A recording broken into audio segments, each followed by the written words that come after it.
October 7, 2023 அன்னைக்கு நடந்த அந்த ஒரு மிக மோசமான ஒரு தாக்குதல் இஸ்ரேல் மேலே. இந்த ஹமாஸ் பயங்கரவாதிகள் அப்படின்னு நம்ம சொல்லுவோம். இங்கே உள்ள இந்த உள்ளூர் போராளிகள்லாம் இவங்கள போராளிகள்னு சொல்லுவாங்க. இந்த பயங்கரவாத தாக்குதலில் 1200 பேர் அவங்க இறந்து போனாங்க. இதில் முக்கியமான ஒரு விஷயம், அன்னைக்கு மார்னிங் 7 மணிக்கு நோவா மியூசிக் ஃபெஸ்டிவல் அப்படின்ற ஒரு இசை நிகழ்ச்சி. ஓகே, அந்த காசா இஸ்ரேல் பார்டரில் நடத்தியிருப்பாங்க இல்லையா, அந்த ஒரு பார்டரில் மட்டுமே அங்கே டான்ஸ் ஆடிட்டு இருந்த ஒரு 378 பேர் மொத்தம் இஸ்ரேலிஸ் மட்டும். அந்த 378 பேரையும் இவங்க சுட்டு கொன்னாங்க. மிக மோசமான ஒரு வன்முறை தாக்குதல். இஸ்ரேல் அப்படின்ற ஒரு நாடு உருவானதுக்கப்புறம் 48, அதுக்கு முன்னால் இருந்தாங்க. 48 இவங்க இண்டிபெண்ட்டாக மாறின அந்த நாள்லேருந்து இது வரைக்கும் எத்தனையோ போர்கள் நடந்திருக்கு. இது நியாயமான முறையில் இப்போது இங்கே ஒரு மிலிட்ரி ஆர்மி இருப்பாங்க, இவங்க இஸ்ரேல் மிலிட்ரி ஆர்மியை போய் அடிப்பாங்க. இந்த மாதிரி தான் போர் நடந்திருக்கு. ஆனால் இவன் அப்படி நியாயமான ஆள்லாம் இல்லை இல்லையா. யார் இந்த ஓசி பாலஸ்தீன் குரூப்பெல்லாம் அவங்க போர் முறையை பின்பற்ற மாட்டாங்க. இவங்க என்ன பண்ணுவாங்கன்னா, கோலை மாதிரி காலையில் 7 மணிக்கு உள்ளே இவங்களை சுட்டு கொன்னாங்க. இவங்க யாருமே ஆர்ம்டு பீப்புள் கிடையாது, பொதுமக்கள். இது நடந்து கரெக்டாக ஒரு 3 நாளைக்கு அப்புறம் பிஎல்எம், பிளாக் லைவ்ஸ் மேட்டர் அப்படின்ற அமெரிக்காவில் உள்ள ஒரு நாங்கள் கருப்பின மக்களுக்காக நாங்கள் போராடுறோம், அவங்களுடைய விடுதலைக்காக நாங்கள் போராடுறோம் அப்படின்னு சொல்கிற ஒரு ரவுடி கும்பல். இந்த ரவுடி கும்பலுடைய ஒரு அக்கௌண்ட்டில் இருந்து ஒரு போஸ்ட் ஒன்று போட்டாங்க. BLM Chicago, that is all that is it அப்படின்னு சொல்லி ஒரு கேப்ஷன் வச்சு, ஐ ஸ்டாண்ட் வித் பாலஸ்டைன் அப்படின்னு எழுதிட்டு நீங்கள் மேலே பார்த்தீங்கன்னா அங்கே ஒருத்தர் பேராசூட்டில் பறந்து வர்ற மாதிரியான ஒரு இமேஜ் நீங்கள் பார்க்கலாம். அதுக்கு மேலே பாலஸ்டைன் கொடி இருக்கும். இதுக்கு என்ன அர்த்தம் அப்படின்னா, அன்னைக்கு காலையில் நோவா மியூசிக் ஃபெஸ்டிவல் நடந்துட்டு இருந்த அந்த டைமில் அதுக்கு மேலே உள்ளே வந்தவங்கலாம் இந்த ஹமாஸ் பயங்கரவாதிகள் இந்த மாதிரி பேராகிளைடர்ஸ்ன்னு சொல்லுவாங்க இல்லையா, அது பேராசூட் மாதிரி இருக்கும். இதில் இவங்க பறந்து வந்து தான் உள்ளே அந்த பார்டரை கிராஸ் பண்ணி உள்ளே வந்தாங்க. இஸ்ரேலுடைய செக்யூரிட்டி சிஸ்டமை இவங்க ப்ரீச் பண்ணி உள்ளே வரணும்னா இந்த மாதிரி பண்ணலான்னு சொல்லி உள்ளே வந்தாங்க. உள்ளே அத்தனை பேரையும் கொன்னாங்க. கொன்று முடித்து கரெக்டாக 3ஆவது நாள் இப்படி ஒரு போஸ்ட் ஒன்று வருது, that is all that is அப்படின்னு சொல்லி கேப்ஷன் போட்டு இவங்க ஏதோ இங்கேருந்து பறந்து மக்களை இவங்க காப்பாற்றுற மாதிரியான ஒரு படத்தை இவங்க போட்டிருந்தாங்க. இதுக்கு நிறையா பேக்லாஷ் வந்த உடனே இந்த படத்தை இவங்க டிலீட் பண்ணிட்டாங்க. ஆனால் இதுக்கு பின்னால் இருக்கிற இந்த வக்கரத்தை நீங்கள் பாருங்கள். 3 நாளைக்கு முன்னால் தான் அத்தனை மக்களை இவங்க கொலை பண்ணி போட்டிருக்கான். இந்த கொலைகாரனை இவங்க கொண்டாடுற மாதிரி ஒரு போஸ்ட் ஒன்று போட்டிருக்காங்க. இதில் என்ன விஷயம்னா, பிஎல்எம் யாருன்னா, இவங்க பிளாக் மக்களுக்காக நாங்கள் போராடுறோம்னு சொல்கிறவங்க. இவங்களுக்கும் இங்கேயும் என்ன சம்பந்தம் அப்படின்னா, இந்த பிஎல்எம் அப்படின்ற இந்த அமைப்பு ஜார்ஜ் ஃப்ளாய்டுடைய மரணத்துக்கு அப்புறம், ஜார்ஜ் ஃப்ளாய்டு ஒரு போலீஸால் கொல்லப்பட்டதுக்கப்புறம் இவங்க ரொம்ப வன்முறை பண்ணாங்க இல்லையா. இவங்க பண்ண இந்த வன்முறைக்கான அடித்தளம் பல வருஷமாக இங்கே போடப்பட்டுருச்சு. நிறைய ஸ்காலர்ஸ், நிறையா அகாடமியில் ஒர்க் பண்ணுறவங்க, ப்ரொஃபஸர்ஸ் அப்படின்னு சொல்லிக்கிற இந்த ரேஸ் பாலிடிக்ஸ் பேசுவாங்க இல்லையா, நாங்கள் ரேஷியல் எக்விட்டி கொண்டு வரோம் அப்படின்னு சொல்கிற இந்த கும்பல் இவங்க என்ன பண்ணாங்கன்னா, பிஎல்எம் யார் அப்படின்னா, நாங்கள் ஒரு ஃப்ரீடம் ஃபைட்டர்ஸ், இவ்வளவு நாள் எங்களை ஒடுக்கி வச்சாங்க, நாங்கள் இப்போ அந்த ஒடுக்குமுறைக்கு எதிராக நாங்கள் பேசுகிறோம் அப்படின்னு சொல்லி தான் இவங்களை அடையாளப்படுத்திக்கிட்டாங்க. ஆனால் இவங்க செஞ்ச செயல்லாம் பார்த்தீங்கன்னா முழுக்க வன்முறை. தீ வச்சு கொளுத்துவாங்க, எல்லாத்தையும் போட்டு எரிப்பாங்க, இந்த மாதிரி அடுத்தவனை கொல்லுவாங்க, இந்த மாதிரி விஷயங்கள்லாம் இவங்க பண்ணிகிட்டு இருந்தாங்க. அப்போது இவங்களை பொறுத்த வரைக்கும் பாலஸ்டைன் அப்படின்ற ஒரு நாடு, இஸ்ரேல் அப்படின்ற ஒரு காலனி ஆதிக்க நாட்டுனால இவங்க ஒடுக்கப்படுறாங்க. இந்த ஒடுக்குமுறைக்கு எதிராக ஹமாஸ் போராளிகள் இந்த போராளிகள்லாம் உள்ளே அவங்களுடைய விடுதலை பயணத்தை இவங்க மேற்கொள்கிறாங்கன்னு சொல்லி இவங்க காட்டுவாங்க. அப்போ பிஎல்எம் ஏன் இவங்களை ஆதரிக்கிறாங்கன்னா, பிஎல்எம் உடைய நோக்கமும் இப்படி தான், நாங்கள் ஒடுக்குமுறையை ஆப்போஸ் பண்ணுறோன்னு சொல்லுவாங்க. ஆனால் இவங்களுடைய அடையாளமே வன்முறை. இதே மாதிரி தான் ஹமாஸும். இவன் என்ன பண்ணா, நான் உங்களை விடுதலை பண்ணுறேன் அப்படின்னு சொல்லி இவன் உள்ளே பொதுமக்களை இவன் கொண்டுட்டு இருந்தான். இப்போது இங்கே நம்ம ஊர்லேயும் சரி, இந்த மாதிரி பொதுவாக இந்த லெஃப்டிஸ்ட் ஐடியாலஜி பேசுகிறவங்களுக்குள்ள வன்முறையை ஆதரிக்கிற போக்கை நீங்கள் கவனிக்கலாம். இது கம்யூனிஸ்டினுடைய டிப்பிக்கலான ஒரு பிஹேவியர். ஏன்னா இவங்க ஆட்சி பண்ண நாடுகளில் முக்கியமாக கம்யூனிசம் அப்படின்ற அந்த சித்தாந்தத்தை நம்ம ஒரு இடத்துல இல்லை ஒரு நாட்டில் நம்ம இம்ப்ளிமெண்ட் பண்ணணும் அப்படின்னா அதை எப்படி அச்சீவ் பண்ண முடியும்னா, ஒன்லி த்ரூ புரட்சி. இது கார்ல் மார்க்ஸ் கற்றுக் கொடுத்த ஒரு விஷயம். நீங்கள் எப்படி புரட்சி பண்ணுவீங்க? போய் கொல்லுவீங்க. அப்போ கம்யூனிசமுடைய அடிப்படையே வன்முறை. அப்போ இந்த கம்யூனிஸ்ட், இந்த மார்க்சிஸ்ட் ஐடியாலஜியின் மூலமாக உந்தப்பட்ட ஒரு அமைப்பு தான் பிஎல்எம். இப்போ இந்த பிஎல்எம் முழுக்க ஒரு ஜிகாதி மைண்ட் செட் கொண்ட, ஒரு ஜிகாதி ஐடியாலஜி கொண்ட, பாம்பு வச்சு கொல்லுவான், இப்படி கொலை பண்ணணும் அப்படின்ற ஒரு பேசிக் ஐடியா கொண்டவன் தான் ஹமாஸ். அப்போது மார்க்சிஸ்ட், பிஎல்எம், ஹமாஸ் இந்த 3 பேரும் நேர்கோட்டில் பயணிப்பாங்க. இதில் என்ன பிரச்சனைனா, இவங்க எப்படி இதை காட்டுவாங்கன்னு நான் சொல்கிறேன். எப்படி காட்டுவாங்கன்னா, இவங்கெல்லாம் ஃப்ரீடம் ஃபைட்டர்ஸ் அப்படின்ற மாதிரி ஒரு டேக் ஒன்று குத்துவாங்க. இப்போ பயங்கரவாதம் பண்ணுறவனுக்கும் உண்மையாகவே ஒரு நாட்டை விடுதலை பண்ணணும் அப்படின்னு பேசுகிறவனுக்கும் வித்தியாசம் இருக்குது. இப்போ என்ன ஒருத்தவங்க ஒடுக்குறாங்கன்னா அந்த ஒடுக்குமுறைக்கு எதிராக நான் பேசணும்னா பேசணும், ஆமாம் நான் பேசணும். ஆனால் அந்த ஒடுக்குமுறை இருக்கான்றது ஃபஸ்ட்டு ஒரு கொஸ்டின் இருக்குல்ல. நான் உண்மையாக ஒடுக்கப்படுறேனா அப்படின்ற ஒரு கேள்வி ஒன்று இருக்குது. இல்லை நான் பண்ணுற வன்முறை ஏன் பண்ணுறேன், ஒடுக்குமுறை உண்மையாகவே இருக்கணும், அந்த ஒடுக்குமுறைக்கு எதிராக நான் பேசணும். ஆனால் அதையும் தாண்டி உண்மையாகவே ஒடுக்குமுறை இருக்கா இல்லையா அப்படின்ற ஒரு கொஸ்டின் இருக்குது. அப்போ ஒடுக்குமுறை இல்லைன்னா ஏன் இதை இவன் பண்ணுறான் அப்படின்னா இவனுக்கு மைண்டில் பிரச்சனை, இவனுக்கு மண்டையில் ஒரு கொலை பண்ணுற ஒரு ஐடியாலஜி உள்ளே இருக்குது. இந்த பயங்கரவாதம் பண்ணுறவங்களுக்கு உண்மையாகவே இவங்க ஒடுக்கப்பட்டிருக்காங்களா, இல்லைன்னா இவங்க இந்த ஒரு ஐடியாலஜினால் உந்தப்பட்டு ஒரு கொலை செய்கிற ஒரு ஐடியாலஜினால் உந்தப்பட்டு இவங்க இப்படி பண்ணுறாங்களா அப்படின்ற இந்த டிஃபரன்சியேஷன் ரொம்ப ரொம்ப முக்கியம். இது புரியாமல் தான் பல பேர் என்ன பண்ணுறாங்கன்னா Hamas, Hezbollah, Houthis, al Qaeda, ISIS இந்த மாதிரி அமைப்புகளை இவங்க என்ன சொல்கிறாங்கன்னா இஸ்ரேல் அண்ட் அமெரிக்கா வந்து இவங்களை ஒடுக்குனாங்க, இவங்க திருப்பி அடிக்கிறாங்க அப்படின்ற மாதிரி ஒரு ஃப்ரேமிங் அங்கே பண்ணுவாங்க. அப்போ இந்த மாதிரி பயங்கரவாதம் பண்ணுறவங்க, இந்த மாதிரி பயங்கரவாதத்தினால தூண்டப்பட்டு இந்த மாதிரி ஆக்டிவிசம் பண்ணுவாங்க இல்லையா, அதுக்கு பேர் ஆக்டிவிசம் இல்லை, அதுக்கு பேர் கொலை பண்ணுறது. இந்த மாதிரி பண்ணுறவங்களுடைய வாழ்க்கை எப்படி இருக்குது, இவங்க உண்மையாகவே பாதிக்கப்பட்டாங்களா இல்லை இவங்க பயங்கரவாதிகளா, அதான் டைட்டில், பயங்கரவாதிகளா இல்லை இவங்க பாதிக்கப்பட்டவங்களா அப்படின்ற இந்த வித்தியாசத்தை நம்ம புரிஞ்சுக்கிட்டோம்னா இவங்க யார், இது என்ன ஐடியாலஜி, இந்த ஐடியாலஜிக்கு பின்னால் இருக்கிற ஆட்கள்லாம் யார், இவங்களுடைய நோக்கம் என்ன, இவங்க என்ன ட்ரை பண்ணுறாங்க, நம்ம அதை புரிஞ்சுக்கலாம். ஒரு 2 டேஸ்க்கு முன்னால் உத்தரப்பிரதேசத்தில் உள்ள ஆன்டி டெரரிசம் ஸ்குவாட் இருப்பாங்க இல்லையா, ATS, அவங்க ஒரு சின்ன பையனை அரெஸ்ட் பண்ணுறாங்க. ஒரு டீனேஜ் பையன், வயசு 19 தான். ஓகே, ரொம்ப ரொம்ப சின்ன பையன், காலேஜ் படிச்சுட்டு இருக்கான். என்ன படிக்கிறான்னா BDS படிக்கிறான், பல் டாக்டருக்கு படிச்சுட்டு இருக்கான். காலேஜில் செகண்ட் இயர் படிச்சுட்டு இருக்கிற ஒரு மாணவன். அவன் மேலே வச்சிருக்கிற குற்றச்சாட்டு பார்த்தீங்கன்னா ISIS, இஸ்லாமிக் ஸ்டேட், அந்த பயங்கரவாதிகளுக்கு இவன் ஆள் சேர்த்து கொடுத்தான், அந்த ISIS அமைப்புக்கு இவன் ஆள் சேர்த்தான் அப்படின்ற மாதிரி குற்றச்சாட்டு. அந்த பையனுடைய வாக்குமூலம் பார்த்தீங்கன்னா அவன் சொல்கிறான், இந்தியாவில் டெமோக்ரஸி அப்படின்னு சொல்லி நீங்கள் இந்த மாதிரி ஒரு ஆட்சி முறையை இங்கே அமைச்சு வச்சுருக்கீங்க, நான் ஒரு இஸ்லாமிய கேலிஃபேட் இங்கே அமைக்கணும் அப்படின்னு சொல்லி இந்த பையன் சொல்கிறான். வயசு 19. ஓகே, இவ்வளோ சின்ன வயசில் ஆன்லைனில் இந்த மாதிரி ரேடிக்கலைஸ் ஆகி இந்த மாதிரி விஷயங்களெல்லாம் பார்த்து இதில் பார்த்தீங்கன்னா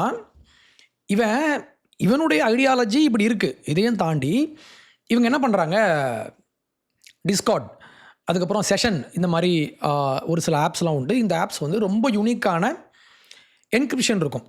ஓகே, நீங்கள் மெசேஜ் அனுப்பிச்சிங்கன்னா அதை யாரும் இவங்க இன்டர்செப்ட்லாம் பண்ண முடியாது. அப்படி யாருமே இவங்களை கண்டுபிடிக்காத அளவுக்கு இவங்க ரொம்ப சீக்ரெட்டாக இதை ஒரு நெட்வொர்க் மாதிரி இவங்க பண்ணி வச்சுருக்காங்க.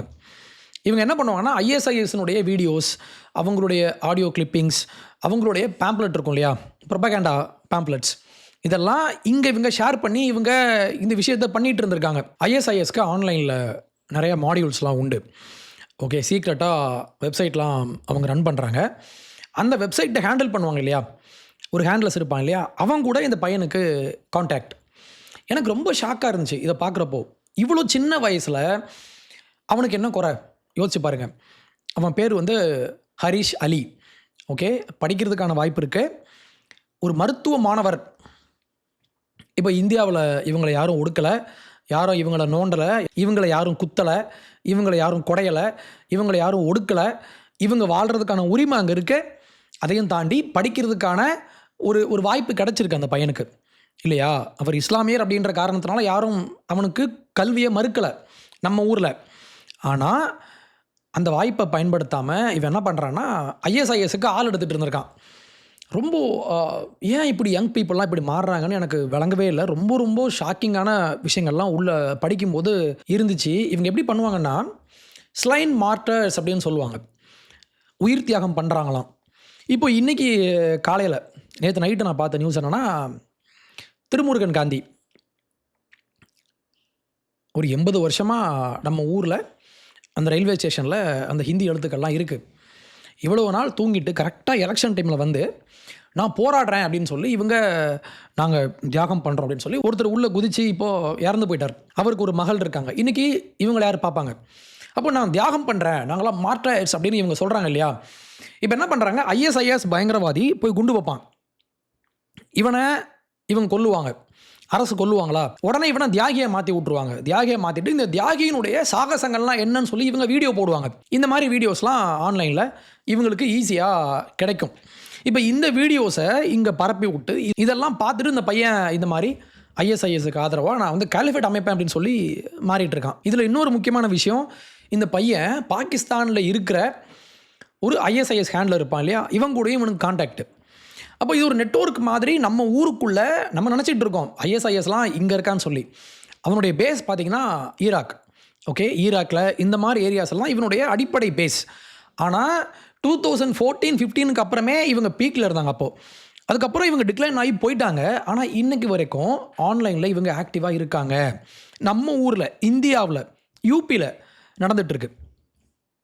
இப்போ நம்ம இன்னும் நோண்டி பார்த்தோன்னு வைங்களேன், உள்ளே நிறையா பேர் இந்த மாதிரி ஐடியாலஜி கொண்டவங்க உள்ளே இருக்காங்க. ஆனால் என்ன பிரச்சனைனா, இவங்க யாருமே வெளியே தெரிய மாட்டாங்க. எல்லாரும் படித்தவங்க அறிவாளிங்க நம்ம நினைப்போம் இல்லையா, இவங்க தான் நான் அடுத்தவனு குண்டு வைக்கிறேன்னு சொல்லி இவங்க பேசிகிட்டு இருக்காங்க. எல்லாரும் டாக்டர்ஸ், மருத்துவர்கள். இந்த பையன் படிச்சுட்டு இருக்கிற பையன், இவனுக்கு என்ன குறை? நான் திருப்பி கேட்குறேன், இவனுக்கு என்ன குறை? யார் இவனை ஒடுக்குனாங்க? யார் இவனை நோண்டுனாங்க? இப்போது இவங்க சொல்லுவாங்க, ஏன் இவன் போய் குண்டு வைக்கிறான்னா, இவனை ஒருத்தன் நோண்டி இருப்பான், இவன் என்ன பண்ணுறான், இவனை பழி வாங்குறான் அப்படின்ற மாதிரி ஒரு அப்ரஸ்ட். நீ நான் அப்ரஸ் பண்ணிக்கிட்டே இருக்க, நான் உன்னை திருப்பி அடிக்கிறேன், அப்போ என்னுடைய மொழின்றது வன்முறை அப்படின்னு இவங்க பேசுவாங்க. ஆனால் இந்த பையனை யார் ஒடுக்குனாங்க? அப்போ இங்கே ஃபண்டமெண்டலி ஒரு பிரச்சனை என்னென்னா, இங்கே ஒரு ஐடியாலஜி இருக்குது, ஜிஹாதி ஐடியாலஜி. அவன் சொல்கிறான் பாருங்களேன், நான் இந்தியாவில் நாங்கள் ஷரியா சட்டத்தை ஃபாலோ பண்ணுற மாதிரி ஒரு கேலிஃபேட்டை நாங்கள் கொண்டு வந்து வைப்போம். இது டைரக்ட்லி லிங்க் டு ஐஎஸ்ஐஎஸ். ஏன்னா இப்போது பாகிஸ்தானுக்கும் ஆப்கானிஸ்தானுக்கும் என்ன பிரச்சனை நீங்கள் சொல்லுங்களேன். இவனும் முஸ்லீம், இவனும் சுன்னி. ஓகே, ஆனால் என்ன பிரச்சனைனா, ஆப்கானிஸ்தானில் உள்ளவன் பாகிஸ்தானில் இவனுடைய ப்ராக்சி தெஹ்ரிக் தாலிபான் அப்படின்ற ஒரு ப்ராக்சியை இவன் உருவாக்கி, இவனுடைய நோக்கம் என்னென்னா ஆப்கானிஸ்தான் மாதிரியே பாகிஸ்தான்லேயும் ஒரு கேலிஃபேட்டை கொண்டு வரணும்னு இவன் ட்ரை பண்ணுறான். இதுதான் பிரச்சனை. இதனால தான் மாற்றி இப்போ அடிச்சுக்கிட்டு சாகுறானுங்க. அதே மாதிரி இப்போது போன மாதம் பாகிஸ்தானில் ஒரு ஷியா மாஸ்க் அங்கே இவன் குண்டு வச்சான். யார் வச்சான்னா ஐஎஸ்ஐஎஸ். ஏன்னா இவன் சுன்னி, இவன் ஷியா. அப்போது இவன் அவங்களுக்குள்ளே அடிச்சுப்பாங்க, மற்றவனையும் ஒழுங்காக வாழ விட மாட்டான். இவன் நோக்கம் என்னென்னா, நான் உலகம் எங்கும் நான் ஒரு கேலிஃபேட்டை அமைக்கணும், என்னுடைய ஷரியா லாவை ஃபாலோ பண்ணி இதற்கு கீழ் மக்களை நாங்கள் கொண்டு வருவோம்னு சொல்லி இவங்க பேசுகிறாங்க. அப்போ என்றைக்குமே இவங்க, நீங்கள் அவங்களுக்கு என்ன செஞ்சாலும் சரி, நீங்கள் அவங்கள ஒடுக்கவே இல்லை, நீங்கள் அவங்கள படிக்க வைக்கிறீங்க, நீங்கள் அவங்கள மருத்துவராக மாற்றுறீங்க, அப்போ கூட இவன் மாற மாட்டான். ஏன்னா இங்கே பிரச்சனைன்றது நம்ம இவனை ஒடுக்கிட்டோன்றது இல்லை, அடிப்படையில் இவனுடைய ஐடியாலஜி பிரச்சனை, இவனுக்கு மண்டையில் பிரச்சனை. என்ன பிரச்சனைனா, நான் கேலிஃபேட்டை அமைப்பேன். இது ஒரு மதவெறி பிடிச்ச ஒரு அடிப்படைவாத தாக்குதல் இங்கே நடக்கிறது எல்லாமே. இந்த விஷயத்தை நீங்கள் புரிஞ்சிக்காமல் நீங்கள் பயங்கரவாதத்தை நியாயப்படுத்துனீங்கன்னா, இல்லை இந்த குரூப் பேசுகிற மாதிரி, இது லெஃப்டிஸ்ட் குரூப் பேசுகிற மாதிரியான இந்த ப்ரொபகண்டாவை நீங்கள் நம்புனீங்கன்னா, இவன் என்ன சொல்லுவான் தெரியுமா? ஏன் இவங்க அடிக்கிறாங்க, ஏன் ஹமாஸ் அடிக்கிறாங்க அப்படின்னா, ஹமாஸ் பாதிக்கப்பட்டிருப்பான். யாரால் பாதிக்கப்பட்டிருப்பான்? இஸ்ரேல் ஒரு காலனி ஆதிக்க நாடு. இவங்க பேசுவாங்க. நீங்கள் வரலாறு படிக்கணும். நான் நிறையா வீடியோஸ் போட்டேன் இந்த சேனலில், அப்போ the history of Israel and Palestine வார்லாம் நான் போட்டிருப்பேன், நீங்கள் பாருங்கள். என்ன விஷயம்னா, ரொம்ப சிம்பிள் தான். இங்கே பிரச்சனைன்றது யாருமே இவங்கள ஒடுக்கணும் அப்படின்னு இல்லை, இதையும் தாண்டி இவங்களுக்குள்ள அடிப்படையிலேயே ஒரு பிரச்சனை இருக்குது. இந்த ஐடியாலஜி என்னன்னு தெரியாமல் நம்ம இவங்கள புரிஞ்சிக்க முடியாது. இது முக்கியம். ஸோ நீங்கள் படிக்க வேண்டிய விஷயம், what is jihad, who is ISIS, அவனுடைய நோக்கம் என்ன, அவன் எப்படி ஆப்ரேட் ஆகுறான், இது உங்களுக்கு புரிஞ்சிருச்சுன்னா உங்களுக்கு மொத்த ஃப்ரேம் ஒர்க்கும் புரிஞ்சிடும். நான் இன்னொரு எக்ஸாம்பிள் சொல்லட்டுமா? இதுவும் இப்போ நடந்த விஷயந்தான். போன வாரம் நியூயார்க்கில் உள்ள மேன்ஹேட்டனில் அங்கேயும் இதே மாதிரி ரெண்டு பேருமே டீனேஜ் பசங்க. ஒருத்தனுக்கு வயசு 18, இன்னொருத்தனுக்கு வயசு 19. இவங்க 2 பேருமே ஸ்கூலில் படிக்கிற பசங்க. இவன் என்ன பண்ணுறான், அங்கே ஒரு ரேலி ஒன்று பண்ணுறாங்க. ஏன் நான் இதை சொல்கிறேன்னா, இந்தியாவில் ஐஎஸ்ஐஎஸ்னால் உந்தப்பட்டு ஒரு பையன் பண்ணுறான். இதே மாதிரி எக்ஸாக்ட்லி அதே ஃப்ரேம் ஒர்க் தான். இதே மாதிரி அமெரிக்காவில் நியூயார்க்கில் இதே மாதிரி பண்ணுறாங்க. இதுவும் ஐஎஸ்ஐஎஸ்னால் ஏற்படுத்தப்பட்ட ஒரு மோட்டிவேஷன் தான். இங்கேயும் அப்படி தான். அப்போ நீங்கள் உலகம் எங்கும் நீங்கள் எங்கே போனாலுமே அத்தனை பேரையும் பிரெயின் வாஷ் பண்ணக்கூடிய ஒரு மோசமான ஒரு ஐடியாலஜி இங்கே ஒர்க் ஆகிட்டு இருக்குன்றதை நீங்கள் முதல்ல புரிஞ்சுக்கணும். ஓகே, நம்ம இங்கே வரலாம். நியூயார்க்கில் இந்த மாதிரி ஒரு டெமான்ஸ்ட்ரேஷன் பண்ணுறாங்க. யாருன்னா ஜேக் லாங் அப்படின்ற ஒரு வலதுசாரி. அவர் என்ன சொல்கிறாருன்னா, அமெரிக்கா உள்ள நிறையா முஸ்லீம்ஸ் உள்ளே வராங்க, இதன் மூலமாக இங்கே உள்ள எங்களுடைய அந்த கல்ச்சுரல் வேல்யூஸ் அழிஞ்சு போகுதுன்னு சொல்லி, இவர் ஒரு ரைட் விங் இல்லையா, இவர் ஒரு சின்ன ஒரு விஷயம் பண்ணார். கொடி பிடிச்சிட்டு இவங்க பேசிகிட்டு இருந்தாங்க. இதில் பார்ட்டிசிபேட் பண்ண மக்கள் எவ்வளோ பேர்னா வெறும் 25 தான். இந்த ஒரு 25+ பீப்புள் என்ன பண்ணுறாங்க, அங்கே நின்று இவங்க பேசுகிறாங்க. இவங்களுக்கு நான் எதிராக பண்ணுறேன் அப்படின்னு சொல்லி இன்னொரு கேங்கு, இது என்ன கேங்குனா அங்கே உள்ள லோக்கல் லெஃப்டிஸ்ட் கேங், இவங்க என்ன பண்ணுறாங்க, ஒரு 130 பேர் அங்கே கூடியாச்சு. கூடியிருந்து இவங்க என்ன சொல்கிறாங்க கேளுங்களேன், நாசி ஒழிக. இப்போது இஸ்லாம் அப்படின்ற ஒரு மதம் உள்ளே வர்றாங்க. உள்ளே வந்துட்டு இவங்க என்ன பண்ணுறாங்கன்னா, இவங்க அசிமுலேட் ஆகாமல் இவங்களுடைய ஐடியாலஜியை இங்கே கொண்டு வந்து திணிக்கிறாங்க அப்படின்றதான் குற்றச்சாட்டு. ஓகே, இப்படி இவங்களை சொன்னால் உடனே ஆப்போசிட்டில் உள்ளவங்க அத்தனை பேருமே நாசி. இந்த நாசி அப்படின்ற வார்த்தை இங்கே அதிகமாக பயன்படுத்துகிறாங்க. முக்கியமாக எல்லாரையும் ஃபாசிஸ்ட் நாசி. ஏன்னா இந்த வேர்ல்டு வார் டைமில், வேர்ல்டு வாரில் நாசிசம் அண்ட் ஃபாசிசம் அப்படின்ற இந்த 2 ஐடியாலஜி இருக்கு இல்லையா, இந்த 2 ஐடியாலஜி ஆப்போஸ் பண்ணி தான் மொத்த வெஸ்டர்ன் ஆலைஸும் இவங்க ஃபைட் பண்ணாங்க. அப்போது இவங்களுடைய மைண்டில் நாசிஸ்லாம் கெட்டவங்க, இன்னொரு பக்கம் ஃபேசிஸ்ட் இவங்கெல்லாம் கெட்டவங்கன்ற மாதிரி ஒரு ஐடியாலஜி இங்கே அடிப்படையாக இங்கே போடப்பட்டிருக்கு. ஆனால் இவங்களோட மோசம் யார் தெரியுமா, கம்யூனிஸ்ட்டு. இந்த கம்யூனிஸ்ட் கும்பல் போன நூற்றாண்டு முழுக்க கொலை பண்ணது எத்தனையோ 100 மில்லியன் மக்கள். ஓகே, ஆனால் இவங்க சேஃப்கார்ட் பண்ணிக்கிட்டு இவங்க யாரை வில்லனாக காட்டுவாங்கன்னா இவங்களோட மோசம். இப்போ நான் ஃபேசிஸ்ட்டாக நான் ஆதரிக்கலை, ஐம் நாட் சப்போர்ட்டிங் நாசிஸ். ஆனால் இவங்களை நீங்கள் பேசுகிறீங்கன்னா நீங்கள் இங்கேயும் பேசணுமா இல்லையா, இதை விட்டுருவாங்க. அப்போது இது ஒரு நரேட்டிவ். ஓகே, அப்போ ஒருத்தனை நாசின்னு சொல்லிட்டா அவன் ரொம்ப கெட்டவன், நியோ நாசின்னு சொல்லுவாங்க, ஃபேசிஸ்ட்டும்பாங்க. இதான் நம்ம ஊரில் பேசுவாங்களே, ஃபாசிச பாஜக இல்லை பாசாக்கா அந்த ரைட். ஓகே, இப்போ இந்த மாதிரிலாம் இவங்க பேசின உடனே அங்கே சின்ன ஒரு கிளாஷ் ஒன்று நடக்குது. இங்கே இந்த பையன் இவன் எங்கேருந்து வரான் தெரியுமா, ஹீ கம்ஸ் ஃப்ரம் பென்சில்வேனியா. அந்த ஸ்டேட்டில் உள்ள ஃபிலடெல்ஃபியா அப்படின்ற ஒரு நகரம், அந்த நகரத்துலேயுமே சப்பர்பன் ஏரியா. ஓகே, இவன் அங்கேருந்து கிளம்பி இந்த 2 பேரும் காரில் வராங்க. 100 மைல் ட்ராவல் பண்ணுறான். 100 மைல் ட்ராவல் பண்ணி அன்னைக்கு மார்னிங் மார்ச் மாதம் 7ஆம் தேதி இவன் அங்கே வந்துட்டு காரை பார்க் பண்ணிவிட்டு பக்கத்து ஸ்ட்ரீட்டில் காரை பார்க் பண்ணிட்டு இவங்க இங்கே வராங்க. ஜே கிளாங் என்ன பண்ணுறாரு, நீங்கள் அவரை பார்த்துருக்கலாம், ஒரு மிக முக்கியமான ஒரு ஆக்டிவிஸ்ட். அவர் நிறைய விஷயங்கள் அவர் பேசுவார். ஒருபோதும் வன்முறையை அவர் தூண்டுறதே இல்லை. அமைதியாக இவங்க அங்கே கூடி பேசிகிட்டு இருக்காங்க. இந்த மாதிரி இவங்கெல்லாம் உள்ளே வந்துட்டாங்கன்னு சொல்லி இவங்க பேசிக்கிட்டு இருக்காங்க. வந்தால் என்ன ஆகும் அப்படின்ற மாதிரி ஒரு அவேர்னஸ் க்ரியேட் பண்ணுறாங்க. ஓகே, இவன் என்ன பண்ணுறான், உள்ளே வந்துட்டு குண்டு போடுறான். இந்த குண்டு பார்த்தீங்கன்னா நல்ல வேலை இது வந்து வெடிபொருள்லாம் இல்லை. உள்ளே பார்த்தீங்கன்னா ஆணி, நட்டு, போல்டு இந்த மாதிரி விஷயங்கள்லாம் உள்ளே வச்சு ஒரு திரியை வச்சு ஒரு ஹோம்மேட் பாம். ஓகே, இந்த மாதிரி போட்டான். ப்ரோ இஸ்லாம், இந்த ப்ரோ இஸ்லாம் ஸ்டாண்டு யார் எடுப்பாங்கன்னா, முக்கியமாக ப்ரோ இஸ்லாமிசம் இந்த ஸ்டாண்டை யார் எடுப்பாங்கன்னா லெஃப்டிஸ்ட். அஃப்கோர்ஸ் நம்ம ஊரில் பண்ணுறாங்க தெரியுமா, இந்த மாதிரி தான். அப்போது இதுக்கு ஆதரவாக ஒருத்தர் பேசிகிட்டு இருக்காரு, வால்டர் மாஸ்டர்சன் அப்படின்ற ஒரு ஆக்டிவிஸ்ட். இவர் பேசிகிட்டு இருக்கும்போதே இவர் சொல்கிறாரு, யுவர் ஆல் வெல்கம், நீங்களாம் வாங்க, வி வெல்கம் யூ அப்படின்ற மாதிரி பேசிகிட்டு இருக்காரு. பின்னால் இவன் அங்கேருந்து இவர் வெல்கம் யூ அப்படின்னு சொல்லிட்டு இருக்கும்போது இவன் பின்னால் இருந்து அந்த பாம்பை எடுத்து எறிகிறான். We were born and raised in New York and we want everyone here to stay in New York. You don't get to come from outside and then tell everyone else.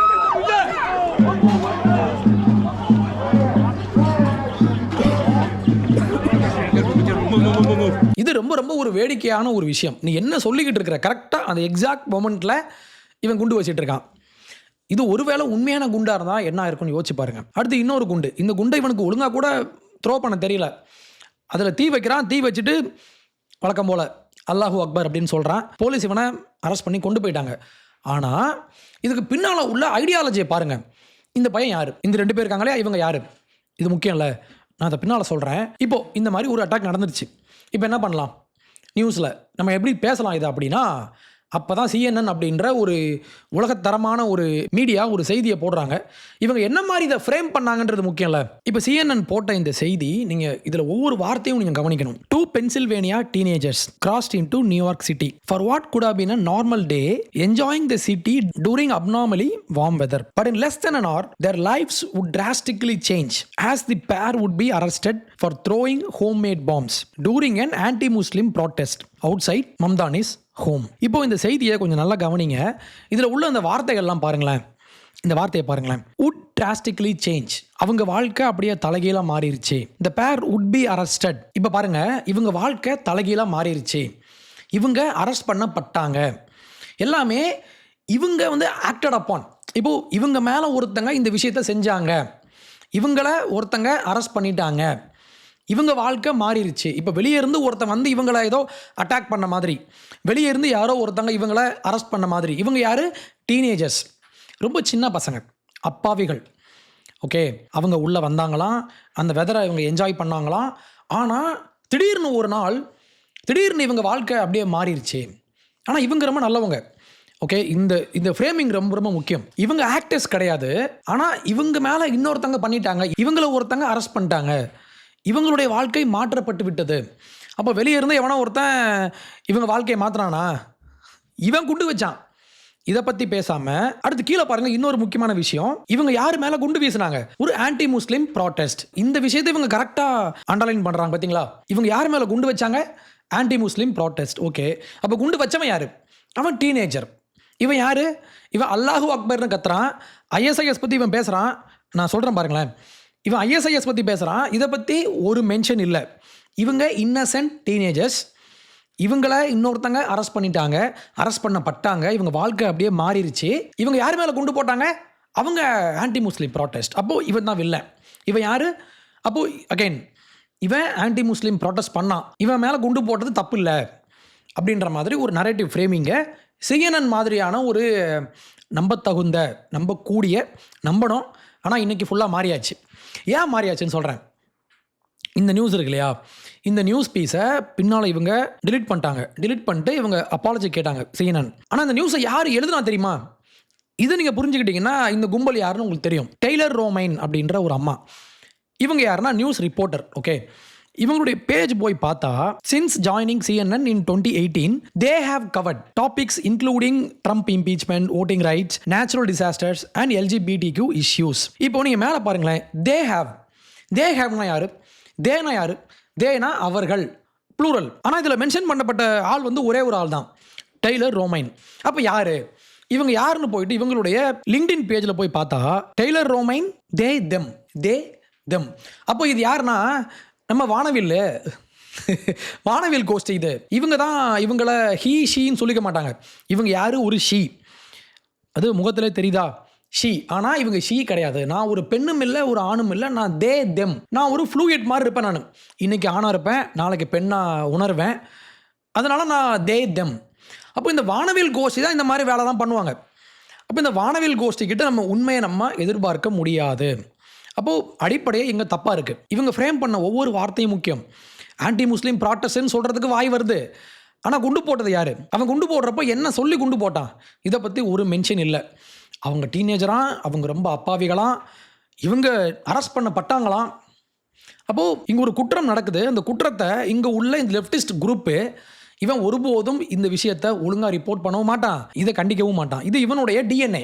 லெஃப்டிஸ்டுடைய DNA என்னன்னா, இவன் பயங்கரவாதத்தை ஆதரிப்பான். நான் அப்பயே சொன்ன மாதிரி இது இவங்களுடைய core philosophy. அதான் ஒருத்தர் போஸ்ட் போட்டிருந்தாரு, 2 young flight students, Abdullah Aziz al Omari and Wail al ஷெஹ்ரி அப்படின்ற இந்த 2 பேரும், they boarded a plane to enjoy some spontaneous hands-on cockpit experience in a Boeing flight on a crisp, picturesque September morning. Little did they know that only a few minutes later their lives would be tragically cut short when a skyscraper would suddenly leap out in front of their plane. இவர் எதை சொல்றாருன்னா 9/11 attack பண்ணது மொத்தம் 19 பேர். இந்த 19 பேர் யாருன்னா பயங்கரவாதி.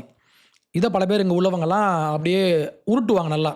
இல்லைங்க இவங்கெல்லாம் பண்ணலைங்க. அப்போ பண்ணது யாருன்னா ஆப்வியஸ்லி யூதன். அங்கே வந்து நின்றுவாங்களா? இப்போது இதில் இந்த 2 பேர் சொல்கிறாரா? அப்துல் அசீஸ் அப்படின்றவன் யாருன்னா இவன் சவுதியை சேர்ந்த ஒரு இமாம், ஒரு மாஸ்கில் ஒர்க் பண்ணிட்டு இருந்த ஒரு இமாம். இவனும் அதில் ஒருத்தன். இன்னொருத்தன் பேர் வெயில் அல் ஷெஹ்ரின்றவன். இவனும் அங்கே சவுதியை சேர்ந்தவன் தான்.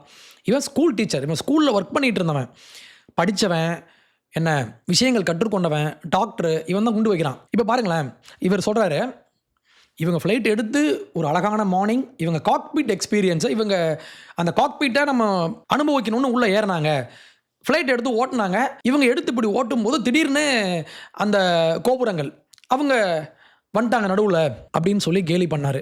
ஆனால் CNN செய்தி பார்த்தீங்கன்னா உண்மையாக இப்படி தான் போட்டிருக்கான். அவன் போட்டிருக்கா, அவனா அவளா அதுவா, தேதம். ஓகே, அந்த தேதம்.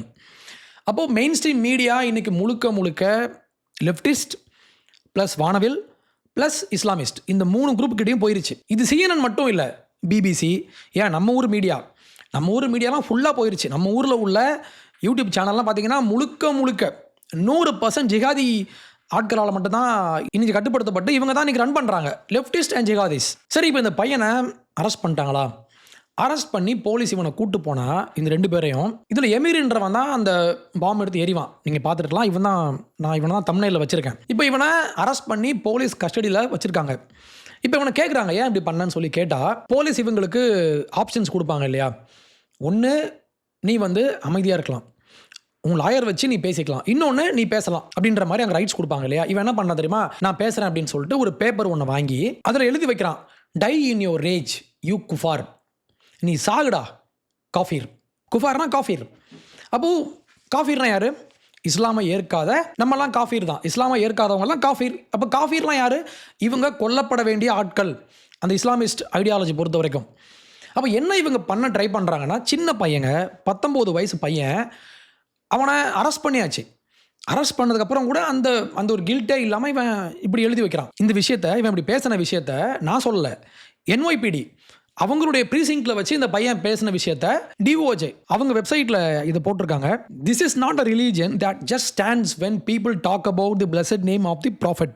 We take action. இதை விட முக்கியமான விஷயம், இவன் அடுத்து சொல்ற வார்த்தையை பாருங்க, if I didn't do it someone else will come and do it. இது போலீஸ் இவனை அழைச்சிட்டு போறப்போ அந்த போலீஸ் ஸ்டேஷன்ல வச்சு இவன் பேசுறான் பாருங்க.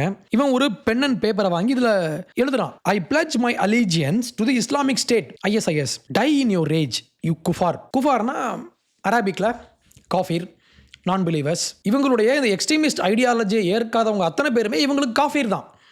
ஓகே, இந்த விஷயத்த நம்ம ஊர் மீடியா எவனுமே பேசலை. இதில் முக்கியமான இன்னொரு விஷயம் இருக்குது. என்னென்னா, இந்த பையன் இருக்கான் இல்லையா, எமீர் பலாத் அப்படின்ற இந்த பையனுடைய பேரண்ட்ஸ் தேவர் ஃப்ரம் டர்க்கி. டர்க்கிலேருந்து இவங்க கிளம்பி வராங்க. டர்க்கிலேருந்து அமெரிக்காவில் இவங்க குடியேறி, அமெரிக்கா இவங்களுக்கு வழியை விரித்து கொடுத்து வாங்கன்னு சொல்லி இவங்களை வரவேற்று இவங்களை அமெரிக்க குடிமக்களாக மாற்றினாங்க. எப்போனா, இப்போ ஒரு 10 வருஷத்துக்கு முன்னால். அப்போ 10 வருஷத்துக்கு முன்னால் நீங்கள் உங்கள் ஊரை விட்டு நீங்கள் இங்கே வரீங்க, இந்த ஊர் உங்களை வெல்கம் பண்ணுறாங்க. அமெரிக்கா வெல்கம் பண்ணி உங்களை வாழ வைக்கிறாங்க. அந்த பையனுடைய வீடு அது 2 மாடி. ஓகே, உங்களுக்கு இந்த 2 மாடி வீடை உங்களுக்கு கொடுத்தது யாரு? அமெரிக்கா அப்படின்ற ஒரு நாடு. இன்னொன்று பாருங்க, அந்த பையனை இப்போ அரெஸ்ட் பண்ணி இவனை கூட்டு வராங்க. கூட்டு வரப்ப பாருங்களேன், இவன் இப்படி கையை காட்டுறான். இதுக்கு என்ன அர்த்தம் தெரியுமா? இது ISIS கும்பல், ISIS பயங்கரவாதிகள் செய்கிற ஒரு சல்யூட். இதை அவன் பண்றான். Why'd you throw the bomb?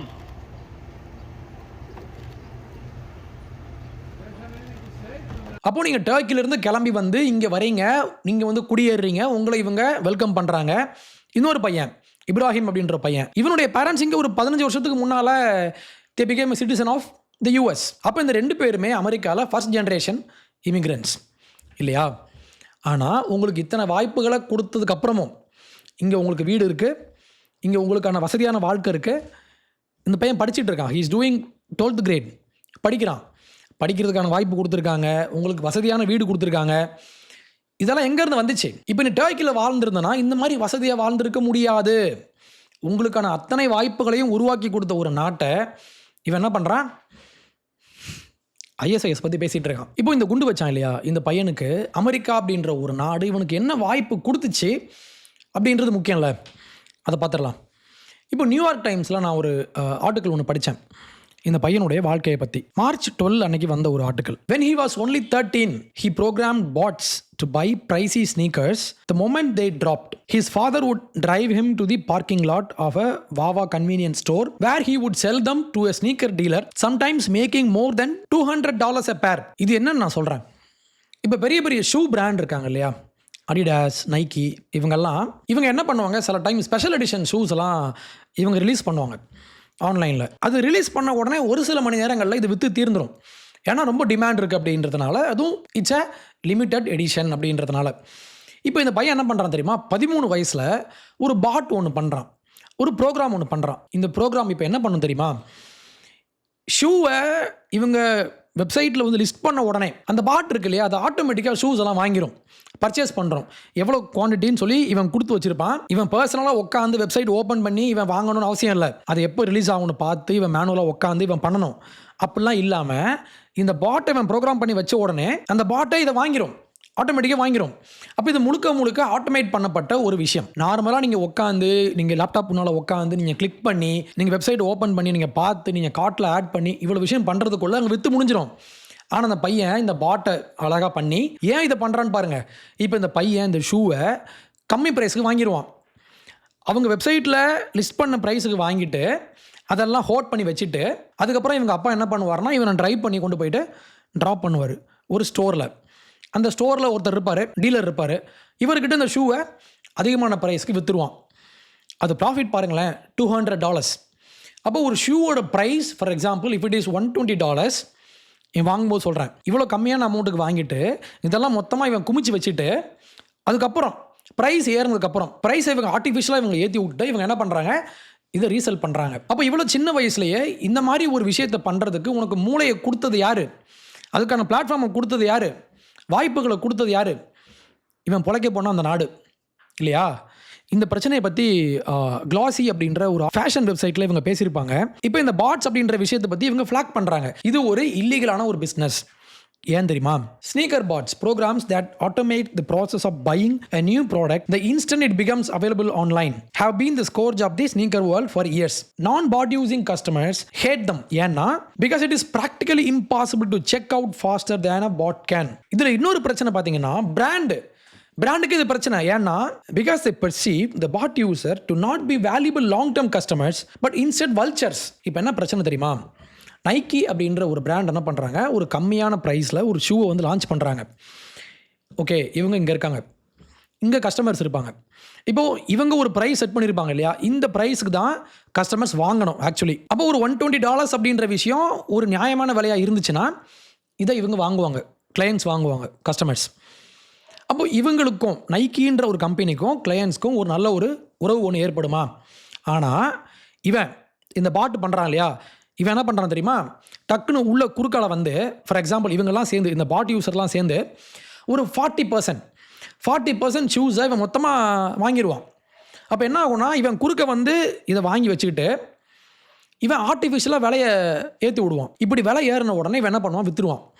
இப்போ நைக்கி ஷூன்றது எனக்கு வேணும்னு சொல்லி வாங்குறவங்க வாங்குவாங்க. ஆனால் இவங்களுக்கும் அந்த கஸ்டமருக்கும் இந்த கம்பெனிக்குமான அந்த உறவுன்றது இங்கே அடி வாங்குதா இல்லையா? ஏன்னா கம்பெனி மீன் பண்ண ப்ரைஸ்ன்றது $120, இவனுக்கு ப்ராஃபிட் மட்டுமே எவ்வளோ, $200. அப்போது இது ஒரு இல்லீகல் ப்ராக்டிஸ் இல்லையா? அதை விட்டுறலாம், இது இல்லீகல் தான். ஆனால் 13 வயசில் இவ்வளோ ப்ரில்லியண்ட்டாக, மோசமான ப்ராக்டிஸ் தான், ஆனால் இந்த ப்ராக்டிஸை பண்ணுற அளவுக்கு, ஒரு விஷயத்தை பண்ணுற அளவுக்கு, ஒரு பிஸ்னஸ் பண்ணி சொந்தமாக சம்பாதிக்கிற அளவுக்கு இவனுக்கு வாய்ப்புகளை கொடுத்தது யார்? அமெரிக்கா அப்படின்ற ஒரு நாடு. ஏன்னு சொல்கிறேன், அமெரிக்கா மாதிரியான ஒரு பணக்கார நாட்டில் இந்த ஸ்னீக்கர் கல்ச்சர்லாம் ரொம்ப அதிகம். அப்போது இந்த ஸ்னீக்கர் அப்படின்ற ஒரு பொருளுக்கான டிமாண்ட் அங்கே தான் உண்டு. அடுத்து பையிங் பவர் இல்லையா? இப்போ இதே விஷயத்த அந்த $120 மதிப்பு கொண்ட அந்த ஒரு ஷூவை ப்ராஃபிட் மட்டுமே $200. அப்போது இவன் விற்கிற ப்ரைஸ் எவ்வளோ? அரவுண்ட் $350. ஓகே, அப்போ இவ்வளோ ப்ரைஸ் வச்சு நீ விற்றாலுமே இதை வாங்குறதுக்கான அந்த தி கால் இட் டிஸ்போசபிள் இன்கம் சொல்லுவாங்க இல்லையா? டிஸ்போசபிள் இன்கம் அப்படின்னா என்ன அர்த்தம்னா, இவங்களுக்கு மிதமிஞ்சிய பணம் வச்சுருக்காங்க. அப்போ நீ எவ்வளோ ப்ரைஸ் வச்சாலுமே இதை வாங்குறதுக்கான ஆட்கள் அங்கே இருக்காங்க. இதுவே ஒருவேளை உங்கள் அப்பா அம்மா அமெரிக்கா வராமல் நீ டர்க்கியில் இருந்திருந்தனா இதெல்லாம் சாத்தியமே இல்லை. கரெக்டாக? அப்போது அமெரிக்கான்ற ஒரு நாடு உங்களுக்கு வாய்ப்பு கொடுக்குறாங்க.